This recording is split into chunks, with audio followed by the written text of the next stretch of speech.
Today I'm going to cover something a little different. Because I'm an audio engineer, I still like to do some content and videos about editing and mixing, and today I'm going to talk about how to get a big, fat and punchy kick tone. Your kick and snare are the two main driving forces of your drum kit. It's what the kick and snare do that determine the feel of the song and determine how driven it is and powerful it is. There are some genres where we rely heavily on a really big and punchy kick drum. Some of those genres include pop music, include metal music, and especially alternative and radio rock music. Before we talk about mixing your kick drum, it's important that we talk about the recording side of it first, because getting a really good sound at the source is going to make you getting a really good kick drum tone much easier. It's going to make it almost effortless. Whereas if you get a really bad recording and it doesn't sound good at the source, then you are going to struggle with editing and mixing this kick drum to get it to sound good. We want to utilize the strengths of the recording in order to make the kick sound good. We don't want to try and fix things and try boost things out of thin air that aren't even there. This includes things like the state of your heads, making sure that it kicks tuned properly, making sure that the mic placement is good, you're using a good mic and a good interface. It doesn't have to be massively professional, because you can still produce a really good sounding kick drum with less than professional equipment. It's been proved nowadays. There are people making hit records in their bedrooms. So when we talk about mixing your kick drum and getting a big punchy tone, there are two main ways to do this, two main ways you can influence the size and the power of your kick drum, and that is through compression and through EQ. Those are the two main ways you can do it, and I'm going to show you how to do that now inside Logic. So here is a session that I've had for a while. It's an old one.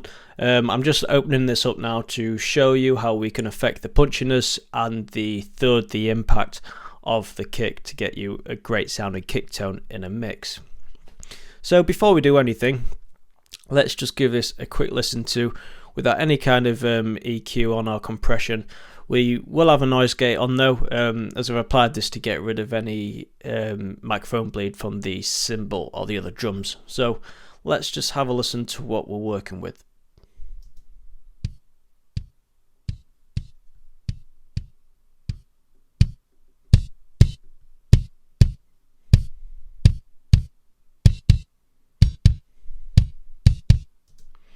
So there's a decent amount of content in there. There's half decent amount of low end. There's quite a lot of mid frequencies that I'd scoop out, a lot of boxiness. But for the purpose of this video, we're just going to ignore the problem frequencies and we're going to stick to that low end to get that tight and punchiness. So the first tool that we're going to look at to achieve more punchiness, and the main tool that we use for the punchy side of things, is a compressor. So let's load one up now. So incidentally, this can be done in any DAW. It doesn't have to be Logic, but this is what I use most of the time. So let's take a quick look at these controls, these options that we have. If you don't know a lot about compression and what certain options do, certain knobs do, then I'm just going to go through it now. So you first got your threshold here, which is the level at which the compressor starts working. When the level of audio reaches this threshold, then the compressor starts and it kicks in. The ratio is the amount of level reduction, gain reduction, noise reduction on the actual audio that gets over that threshold. So the higher the ratio, the more audio gets reduced and compressed. You have your makeup gain here, so if any of your audio levels are compromised as a result of compressing, you need to raise those levels back up again because they're quieter now. You can do that with makeup gain. Then we have a knee here, which basically determines how soft or hard the compression is, how quickly or violently it comes into effect. But to be honest, I prefer to use these controls here, the attack and release, to do just that. So the attack is basically how long the compressor takes to come into effect after the audio level reaches that threshold. And then the release is how long the compressor takes to stop working after the level has dropped below that threshold. So these five here are the main controls that we're going to be using, probably not even makeup really. So those are the main components to a compressor. So now I'm just going to apply this compressor. I'm going to switch over to Studio VCA here because I do prefer this setting, to be honest, especially for drums. And I'll turn this down, turn the attack and release down for now, and I'm just going to mess around with this threshold and ratio and get a decent amount of compression on this and make sure the levels are, you know, pretty even across the board. As you can see by the actual wave file, it doesn't look like a lot of compression, if any, needs doing here, but to be honest, you can very easily use compression just to get this effect, this punchy effect, if you want to, even if the levels are, you know, fairly even across the board. You can see this one quiet one there, but yeah, it's a fairly good performance, this. So I'm just going to play this round now and get this compressor roughly to where we want it.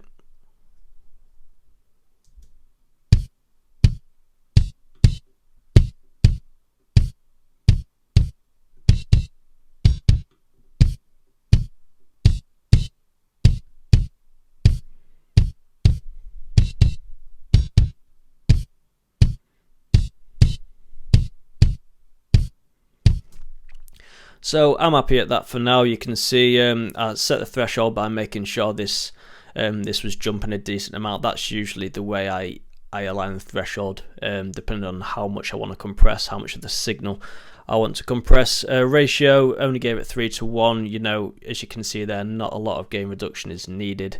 And didn't need to use a makeup gain either, because you know, it's sitting at around 0 dB, which is good for this video. So now we're going to go on to the main tool that is used to basically get this punchy sound, and that is using this here, which is your attack. So here is a close-up of the kick drum note. You can see it here. So basically what we want to be looking at is where the transient of this file is, and if you don't know what a transient is, it's the short burst loudest section of a file where the file basically peaks, where the note peaks, sorry. So that'll be around this mark here. That is the transient, and that is where the transient peaks. And if we zoom out, you'll be able to see it very clearly, because it'll be the big spike usually towards the start of the kick. You'll get the attack, the transient, and then the sustain and release afterwards, which is all this here. So with a compressor, when the attack is down at 0 milliseconds, that means that as soon as the kick reaches the threshold level, the compressor will come into effect, and depending where that threshold level is, it's usually before the transient at 0 milliseconds. That means it's very reactive. There's not much time between the kick actually playing and the compressor coming into effect. So what will happen with this down at 0 milliseconds, this compressor will act before the transient, and as the compressor acts, it will push the level of the kick down and it'll round this off, and the actual level will be a bit lower than what this file is. So what you're essentially doing is cutting out the loudest bit of the kick. You're cutting out the peak of it.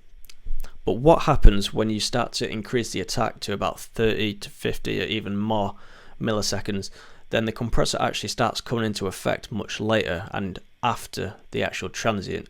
And this means that the transient comes through, the loudest part of the kick drum comes through, while you're compressing the rest of it. So the difference in level between the start of the kick and the end is greater, and therefore you're getting a punchier sound that jumps out the mix more. So to start with, just to go over this again, the attack with it at 0 milliseconds, the compressor will start before the transient and therefore compress the actual transient itself, making it sound softer.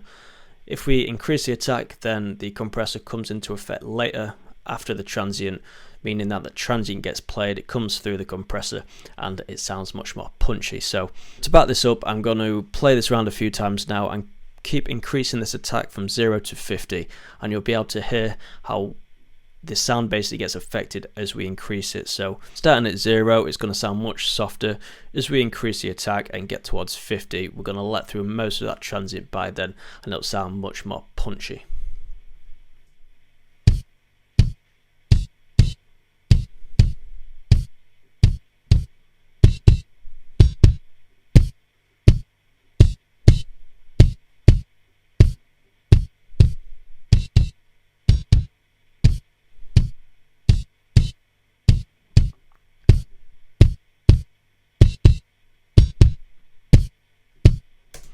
So you can instantly hear the difference when you start turning this attack up, and the higher you get, then the more that transient that comes through and the more punchy the sound is.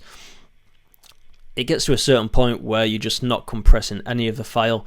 When you get up towards the 100 odd millisecond mark, it still needs to be quick enough for the kick to be compressed, but if you want that punchiness, then you will need to have it at around the 30 to 50 millisecond mark.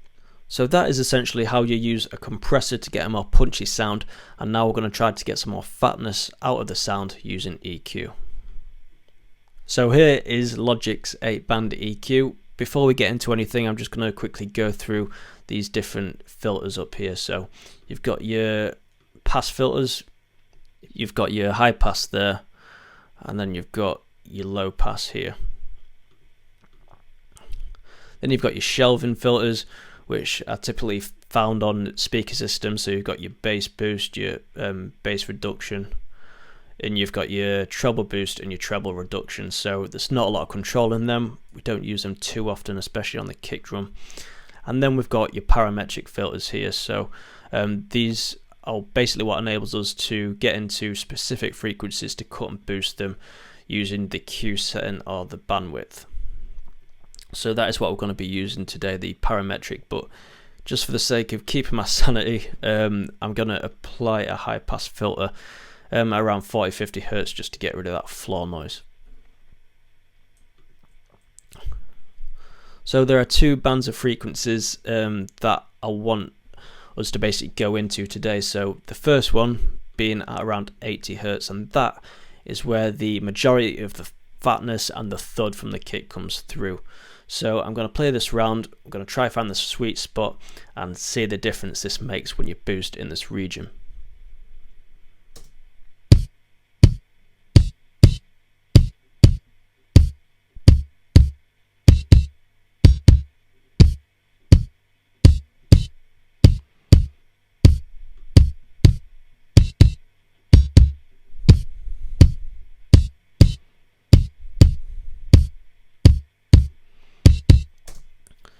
So you can immediately hear there's a lot more low end in it. It sounds much fatter, and as we'll discover later while playing it with a whole mix, it will sound much better in context with the mix. It'll sound much bigger and it'll drive the mix forward more, which is what we want.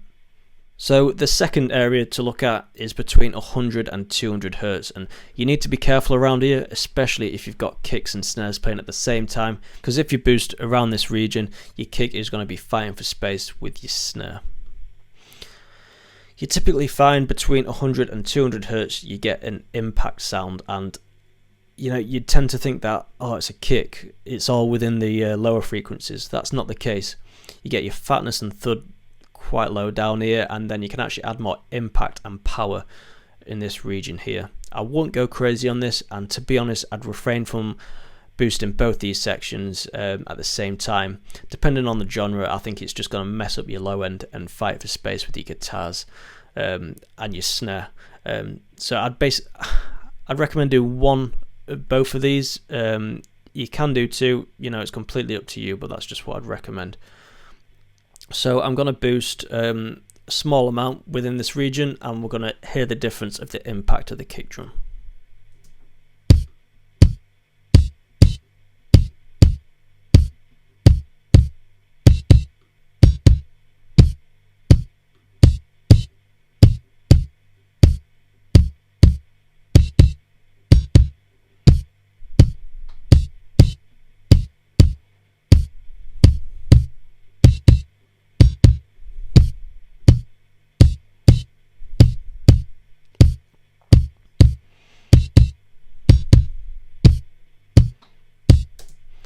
So you can hear there's just a bit more impact, a bit more behind it, and that will definitely stand out in context of a full mix. So now let's just turn this EQ on and off and listen to the sound this makes with the kick.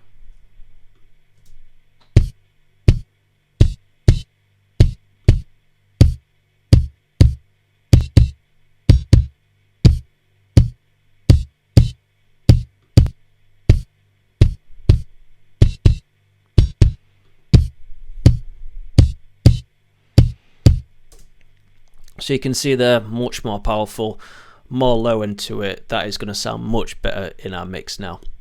So finally, let's listen to this kick in context with this mix. This mix is no longer mixed because it was done using plugins that I no longer have. So a lot of it's unaffected now, it's quite raw. But we're going to turn this compressor and the EQ off, have a listen. We're going to keep flicking them on and off so you can hear the difference. I've used the makeup gain on the actual compressor to take down the level. So the level is still the same when we take the compression off and when we add it, just to make it fair, because sometimes we get the illusion that things sound better because they're louder. So now the signal is about the same on each one. They're both hovering around -7 decibels, so you'll be able to actually fairly hear the difference without the signal being louder after it's compressed. So let's listen now without any compression or EQ, and I'm going to flick it on, and you should be able to hear how much more punchy this kick sounds and how it jumps out of the mix more.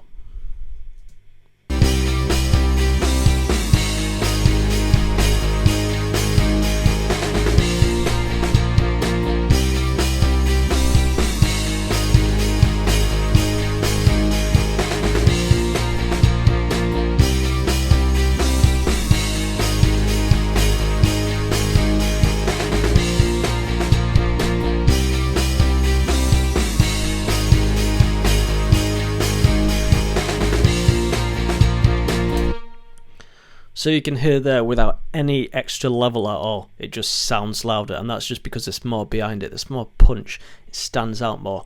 And that is just through two very simple things, compressing and EQing, two very basic things that you can do with stock plugins to make your kick drums sound fat and punchy.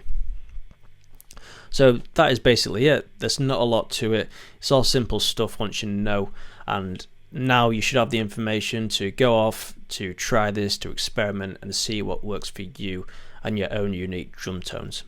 Thank you for watching this video. If you have enjoyed learning more about the editing and mixing side of things, then let me know. I'll very happily cover more of this kind of content for you.